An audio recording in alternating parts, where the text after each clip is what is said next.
संसद सत्र का यह जो आज जो बैठक थी तो शुरू होते ही स्थगित हो गई। आपने बिल्कुल ठीक ही कहा, यह एक शैली अपनाएंगे। सरकार जवाब देना चाहती है, बार बार स्पीकर कह रहे हैं। अभी जगदम्बिका पाल जी थे कुर्सी पर, आप सभी जानते हैं, वो बहुत ही नैतिक पुरुष रहे हैं भारत की राजनीति में। तो अब वो कह रहे हैं कि सरकार जवाब देना चाहती है। अरे जो सरकार सवाल नहीं सुनना चाहती है, जो सरकार नोटिस नहीं लेना चाहती है, वो सरकार जवाब देना चाहती है। ये नैरेटिव बना रहे हैं कि दोष विपक्ष का है, विपक्ष संसद नहीं चलने दे रहा, सत्र नहीं चलने दे रहा है। तो अब ये अद्भुत स्थिति है। पहले आप सवाल तो सुने, इतना धैर्य नहीं है। हम जिस लोकतंत्र की कामना करते हैं, अभी विनय सर कह रहे थे कि हाल की परंपरा में ये बात हुई है, जब संसद सत्र चलने की बात होती है या संसद सत्र चलने के कुछ दिन पहले तक नेता कोई नीतिगत बयान बाहर में नहीं देते हैं, तथ्यात्मक सूचना बाहर में नहीं दिया करते थे, क्योंकि इसे वे संसद की अवमानना मानते थे, क्योंकि सांसदों को पहला अधिकार है, उनके माध्यम से ही देश को ये सारी सूचनाएं, सरकार की गतिविधियों की सूचनाएं जाया करती थी। अब तो अद्भुत हो गया, ये तो पहले संसद में घुसने के पहले ही, संसद में प्रविष्ट होने के पहले ही ये सारी बातें बता देते हैं, और 2-4 मंत्री रहते हैं सामने, एक पोडियम और एक गुलदस्ता और माइक और पता नहीं एक इनविजिबल मीडिया वहां रहता है, और ये जो बोलना होता है बाहर ही बोल देते हैं बहुत सारी बातें। तो ये तो बिल्कुल, ये बात बिल्कुल आपने सही कही कि ये तो सरकार जवाब देना चाहती नहीं है। हालांकि बार बार कहे गए कि जवाब देना चाहते हैं, जवाब, लेकिन विपक्ष सुनने को तैयार नहीं। क्यों विपक्ष सुनने को क्यों तैयार नहीं?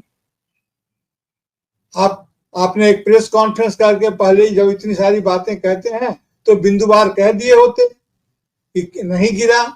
अब ये हर बात पर सबूत क्या है? एक कोई सीरियल आया था जिसमें बार बार यही कहा जाता था कि सबूत क्या है, सबूत क्या है।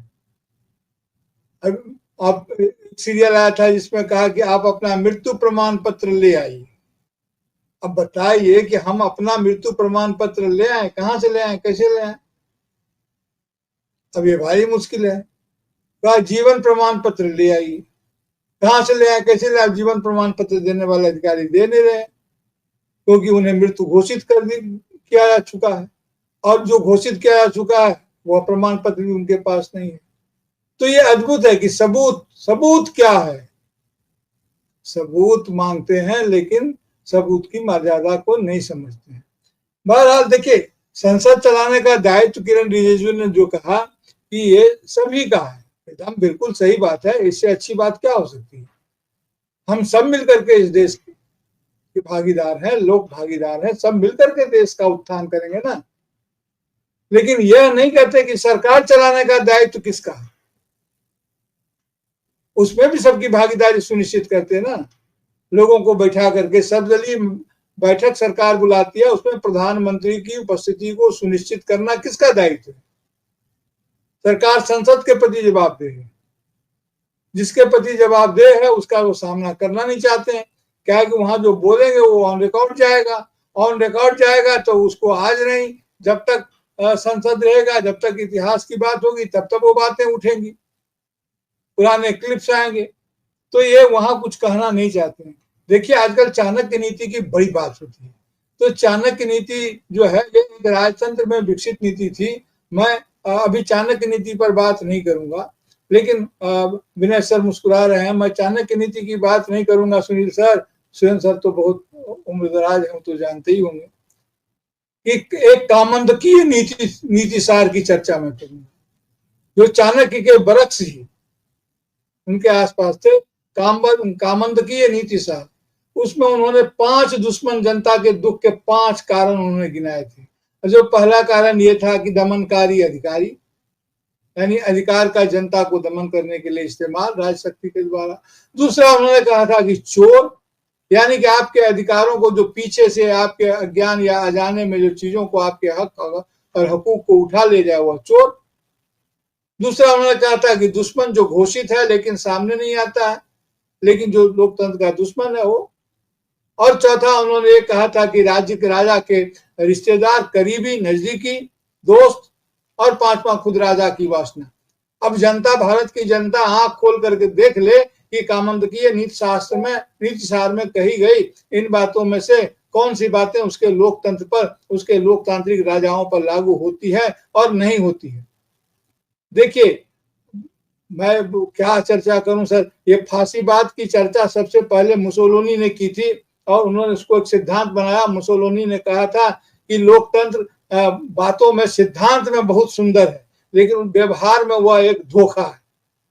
ये जो धोखा शब्द जो उन्होंने कहा कि जिन लोगों को विश्वास लोकतंत्र में नहीं है, जो लोग लोकतांत्रिक मूल्यों का हनन करते हैं, क्योंकि उनका विश्वास नहीं है, वो इसे लोकतंत्र को धोखा बना देना चाहते हैं। वे तमाम लोग फांसीवादी नीतियों से चलते हैं। लोकतंत्र इनके लिए शासन का और देश को सुशासन देने का या देश के आगे बढ़ाने का रास्ता नहीं होकर के संसद का काम सिर्फ इतना रह गया है कि प्रधानमंत्री की गद्दी संभाले रहे। वे सारे लोग जो इस सरकार को बाहर से समर्थन दे रहे हैं, उन्हें क्या एसआईआर नहीं दिखता है, उन्हें क्या एफआईआर नहीं दिखता है, उन्हें क्या ये दमनकारी नीतियां नहीं दिखती हैं। आज अगर इधर हो रहा है और ये न समझें कि वे सरकार के साथ हैं तो बख्श दिए जाएंगे, कभी नहीं बख्शे जाएंगे। जो लोग इनके साथ थे और कोई नहीं बख्शे गए, सब किसी की हालत खराब हुई। भारत को आज जिस बात की जरूरत है, जिस संसदीय नीति की जरूरत है, उसका इनको दूर दूर से कहीं पाला नहीं है। अभी ये विदेश चले जाएंगे। अरे पहले तो जो तय यात्राएं होती थी वह स्थगित हो जाया करती थी। आप जिसके प्रति जवाबदेह हैं उसको इतना, आप राजतंत्र की बात विनय सर कह रहे थे, राजतंत्र तो आ ही गया है। दुनिया के सारे जितने अभी बड़े शासक हैं अपने को राजा मानकर ही चल रहे हैं। अब चाहे डोनाल्ड ट्रंप हो, चाहे पुतिन हो, चाहे शी जिनपिंग हो, अब ये कह रहे हैं, अभी एक बात ये आई कि चीन की तरह का शासन ये चाहते हैं जहां कोई टू मच ऑफ डेमोक्रेसी नहीं हो, बाधाएं नहीं हो। अरे चीन का जो तानाशाही है वहां की अगर कोई है तो उसके पीछे एक विचारधारात्मक, एक वैज्ञानिक आधार है। और हम, आप जिस तानाशाही को चाहते हैं, आप जाते हैं कि पुलिस बल जो है सो कांवरियों का पैर दबाए, लोगों की सुरक्षा न करे। आप चाहते हैं कि वे पुष्प वर्षा करें, ऐसे विमान चाहते हैं, ऐसे लोग चाहते हैं, यानी कि जो आपके प्रति सहमति है। प्रेमचंद ने तब लिखा था, अभी जुलाई का महीना है, प्रेमचंद 31 जुलाई उनका दिवस होगा, तो प्रेमचंद ने कहा था कि अधिकार के रूप में ये कानी कौड़ी नहीं देना चाहते हैं, कृपा पूर्वक जो भी देना चाहते हैं कृपा पूर्वक देना चाहते हैं। जनता क्या कर सकती है, नेता प्रतिपक्ष क्या कर सकते हैं। वैसे भी आज पश्चिम बंगाल में तो तृणमूल की एक बड़ी रैली हुआ करती है 21 जुलाई को, जिसमें वो जो 93 में हुआ था, कुछ लोग शहीद हुए थे ममता बनर्जी के ही आह्वान में, उसमें वो युवा नेत्री थी। तो आज संसद में उनकी क्या भूमिका रहती है या देखने की बात हुई, क्योंकि उनकी सारी व्यवस्थाएं यहाँ है। अभी इंडिया गठबंधन में यह छूट गए वह छूट गए, तरह तरह के गाने गाए जा रहे हैं, बता रहे हैं कि इंडिया गठबंधन कमजोर पड़ गया है, नेता प्रतिपक्ष क्या करेंगे। यह देखिए, कांग्रेस जीतती है या हारती है उससे नहीं मतलब है, मतलब यह है कि जनता के सुख दुख का क्या होगा। हमारे हिस्से का लोकतंत्र कहाँ है, हमारे हिस्से का देश कहाँ है, तो सारे लोग पूछ रहे हैं। और इतनी नग्नता से सब कुछ किया जा रहा है जिसका कोई जवाब नहीं। सर,